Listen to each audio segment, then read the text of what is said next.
Welcome back to my videos. In this video, guys, the best bloodline for every moveset Shindo Life. So we're going to be doing this one a little differently. As you guys can probably tell, I do actually have the face cam on. We're going to be showing you some PvP footage in the background, or just show you guys why the bloodline is the best for the playstyle and how you guys should be playing these playstyles. So if you guys enjoyed this video, remember to like, subscribe, right to the video, guys. Alright, so we're be starting off with hyper aggressive. Of course, hyper aggressive is going to have two different bloodlines. Now the first one in question is going to be Shindai Rengoku. I do feel like Shindai Rengoku is a very hyper aggressive bloodline because the moves are either good for combos, combo starting, or just good when you're pushing on them. Now I gotta say, the only move that doesn't really fit in this is the third one, but even then the third move could also be used to put even more pressure on them. So when it comes to a hyper aggressive play style, it's all about just constantly putting pressure on them, constantly, you know, going into them. Even if you use iframes to do that, all you're doing is pretty much just constantly putting pressure on them. As you guys can see, pretty much everything about Shindai Ren, it constantly pushes in on them, it constantly does a lot of damage, it just puts them on edge pretty much for the entire fight. Not only that, but there's just so many tools that you have with this bloodline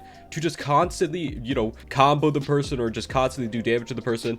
You can basically make it so there's actually no breaks within your fight at all while using this bloodline, because while you use this bloodline, you obviously do have the amazing throwable which chases them down. You have the super long range weapon spec that you can use to charge chi and knock them back and stuff like that. And then when it comes to the third move, right, as I was saying before, you could use the third move aggressively. So imagine that you're actually in a fight and you actually use the third move, right? So the third move is used, and after the third move, you can basically just constantly put pressure on them to the point where they're pretty much just going to instantly die if you try to do any combo whatsoever on them. That counter could be the catalyst to actually starting your entire move set. So yeah, I feel like Shindai Ren is a very, very good mention when it comes to being one of the best hyper aggressive bloodlines, because in the end of things, Shindai Ren just has so many tools you could use to just constantly, you know, assault your enemy with attacks, and he's dead. Now the other bloodline I was actually going to talk about when it comes to the hyper aggressive, one of the best hyper aggressive bloodlines is going to be Kuma. Now I'm sure that everyone, you know, that uses this bloodline, which is most people by now that have actually used this bloodline, they know how good this is. All it takes is this auto dodge right here. This auto dodge can actually start so many different combos, and even if they're attacking you while you're actually trying to, like, you know, put pressure on them, you can pop this auto dodge and put even more pressure on them than you would have with any other auto dodge in the game. So I do feel like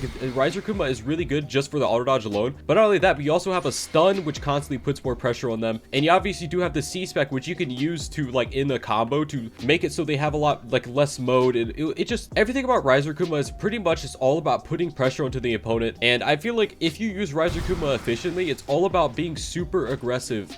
I feel like if you're defensive with the auto dodge, you're kind of using Kuma wrong. You're kind of just not using it to its full potential, because when it comes to that auto dodge, you can put so much pressure on the enemy, it's unreal. And that auto dodge alone, the amount of pressure you put on people, it could literally win fights just from using that auto dodge. Because so I auto dodged, right?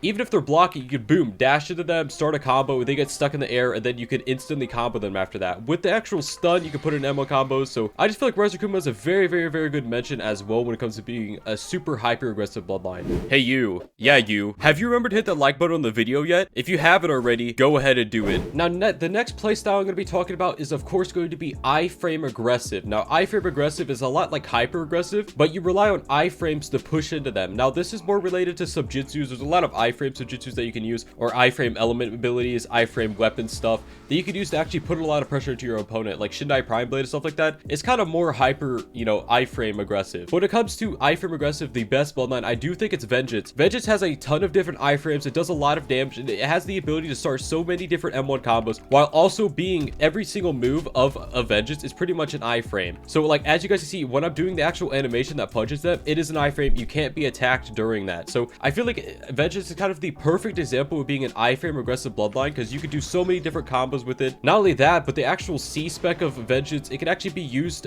to pretty much just one-shot someone. I mean, the amount of damage that this actually does is insane. Also, it triggers a block break stun on them, which a lot of people do not actually know. Yeah, it automatically triggers a block break stun. It does a lot of damage, and in the end of things, actually so many iframes that you could use. It's just, you know, I feel like if you guys have actually used this bloodline, which it actually is extremely rare right now, a lot of people do not actually have Vengeance, believe it or not, because it is a limited one. But when it comes to Vengeance, I feel like it is the perfect representation of an iframe aggressive bloodline. It has iframes, combo potential, and a lot of damage output with combos. So yeah, if you want to be iframe aggressive, go with Vengeance. Now the next playstyle is of course going to be defensive. I talked about the aggressive ones. Now this is going to be the basic defensive one. I do feel like Rengoku is the best basic defensive bloodline in the game. Now there actually is a little bit of competition when it comes to stuff like Storm, because Storm is AoE around around you and also can like be defensive when it comes to, you know, actually fighting. But I feel like Rengoku is the perfect example of a really good defensive bloodline. You have a bunch of different abilities that are specifically meant for being defensive. Like all of the abilities are either close range or they're like iframes, like Preta Spear, or the second ability or the first ability. The first ability is hyper armor. It's not really an iframe, but it also has stuff like the animal spirit, and the animal spirit is also really good for being defensive because it's a really reactive ability. Basically, if someone gets too close, someone overextends, boom, pop that C-spec on them and they take tons of damage and you can start your own combo. I feel like defensive isn't all about just, you know, exactly being unkillable or things like that. I feel like defensive is about being reactive to people. It's about waiting for them to do something and then reacting to what they do. And I feel like Rengoku is really good for that because all of the different, you know, abilities gives you a lot of flexibility when it comes to reacting to people. You do actually have iframes, you have a lot of stuns, and yeah, in the end of things, I feel like a lot of people can agree that Rengoku is a really defensive bloodline, and it is one of the best defensive bloodlines in the entire game. Now, the next playstyle is going to go with defensive, but the specific one is going to be IFrame Defensive bloodlines, or IFrame Defensive playstyle. Basically, IFrame Defensive, otherwise known as IFrame Spam. I'm sure you guys, you know about that. I'm not condoning iframe spam. I think iframe spammers are one of the most annoying in the game, but it is a playstyle, therefore I have to put it into the video. So of course, the best bloodline for iframe spam, there's actually two of them. The first one's going to be Satori Akuma. Satori Akuma, I mean, I don't really need to say anything about this. Yeah, the weapon spec, you could use it to run away, and pretty much you could just infinitely iframe to the point where you could just weapon spec run away, weapon spec run away, weapon spec run away, never take damage at all. Now, I know defensive, I said it was more reactive, but when it comes to iframe defensive,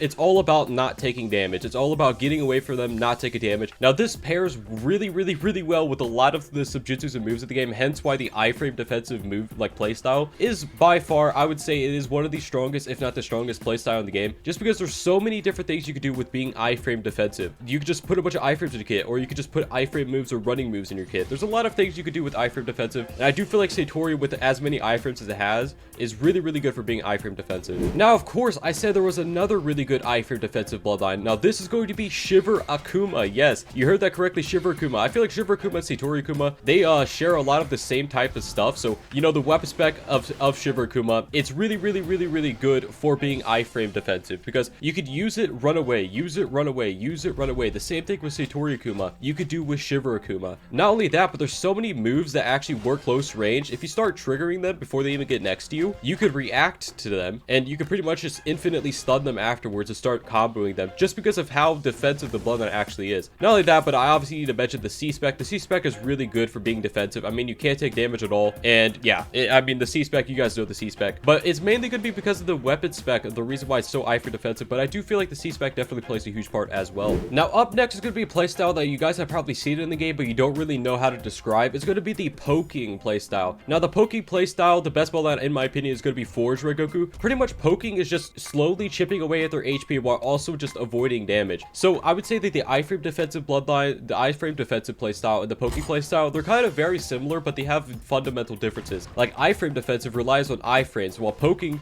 just relies on creating a lot of distance between you and your opponent and just slowly chipping them away. Now I feel like Forge Rengoku is one of the best, not only because of the actual abilities themselves, but it has a lot of poking potential. With the weapon spec, you know, it can do up to 100k damage for some reason, you know, not busted at all. You have the Z spec, which is really long range, and also, you know, allows you to avoid attacks and things like that. Obviously, the first ability, it's like the pure definition of poking. You know, you could run in, boom. You can't even hit the person on the statue, and then at the end, you can run away to create a lot of distance between you and your opponent and things like that. And then boom, weapon spec. Look, auto tracks, you could poke them insanely well. So I do feel like Forge Red is the perfect example of a really good poking bloodline, but there is another poking bloodline that I do want to actually mention. Now, the next poking bloodline I actually want to mention is, of course, going to be Van Helsing. I do feel like it's one of the best poking ones. Now, you guys may be thinking, oh, a Van Helsing doesn't poke. Well, I mean, when you factor in the C-spec, the throwable, and the second ability, it is all about poking. Not only that, but the third ability is also a really poking heavy ability because it actually knocks them away afterwards. But this second ability, for example, this second ability is mainly meant for starting combos or chipping away at their HP. It also does a lot of damage. And then when you can factor in the actual throwable ability, which is just an iframe that slowly does damage to people and you can just avoid damage entirely, you would think about the description of poking that I said. You want to create distance. distance. You want to, you know, you want to be able to chip away at their HP and then get away. Van Helsing is kind of that description entirely. If not that description, it does fit into IFrame Defensive as well, but I did decide to put it in poking because I do feel like the abilities are more about, they're closer related to poking than they are to actually just being IFrame Defensive. Now, the running play style. Now, this one is actually more in tune with a lot of the weapons in the game, or a lot of these subjutsus, but obviously, guys, the best running bloodline in the game is Pikaseko. Pikaseko is by far the best running bloodline in the game. I'm not really going to say running that much because, as you guys probably imagine, I do not like running. I don't condone it. I don't think you should be a runner, but in case you do want to be a runner, you want to be one of those absolute doo-doo face people, then Pikaseko is your best bet. By the way, guys, what is your favorite playstyle, or just what is the playstyle you use the most in Shindo Life? If you're telling me in the comments below, I'm actually really curious to find that out. Now, the next playstyle is going to be just a general RPG open world playstyle, and I do feel like the best bloodline for that is going to be Ryuji Kenichi, because Ryuji Kenichi has the mode. I mean, there's not really much else to say about it. Ryuji Kenichi has this absolute insane mode, which is very, very good for RPG. It's one of the best RPG modes in the entire game. I do feel like RPG is a type of playstyle. I mean, if you look at competitive and look at RPG, they generally use entirely different abilities because competitive is a 1v1 locked experience most of the time, unless you do 2v2s. And, you know, you're locked in a 1v1 scenario without a mode for a majority of it. Now, for RPG, it is a more about just being able to hit someone. It's more about having to connect to your ability. So AoE is a big factor as well. I do feel like Ryuji Kenichi is very good for RPG because the third ability, you can just click on them. So I feel like Ryuji Kenichi is just really good for the RPG playstyle, which is generally just being able to hit and start your combos with someone that is flying around at the speed of sound, man. You know what I'm saying? Like, you guys, if you guys have played RPG, you know what I'm saying. Anyways, guys, if you guys actually enjoyed this video, hit that like button, subscribe if you guys actually want to see another one. Also, if you guys haven't yet, feel free to go to my second channel and subscribe to it. I will be live streaming and uploading other games and stuff like that on that channel, so be sure to go and do that. Anyways, guys, hopefully see you in the next one. Bye bye.